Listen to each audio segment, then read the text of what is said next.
নবীজির পাশে দাঁড়াই থাকতো, জিব্রাইলের জুবান দিয়ে যে আওয়াজ বের হইতো ওই আওয়াজটা জিব্রাইলের না, ওই আওয়াজ ডাইরেক্ট আল্লাহ পাকের আওয়াজ।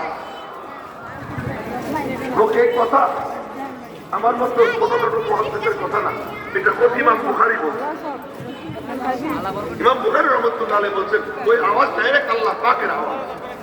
ওই আওয়াজ নবীজি শুনতেন, যেই কোরআন আল্লাহ পাক নিজে পড়া দিয়েছে, নিজে বলতেছেন ফাইদা ফারানাহু, আমার দিকে তাকায় যখন কোরআন শরীফ নাযিল হইতো, কোরআন শরীফের তো প্রত্যেক পৃষ্ঠা আমাদের আয়েশা সিদ্দিকা বর্ণনা করেন, আবু জেহেলের আব্দুল ভাই হারিস ইবনে হিশাম উনি বলেন ইয়া রাসূলুল্লাহ কাইফা ইয়াতিকা আল্লাহ, আপনার কাছে ওই আসে কেন?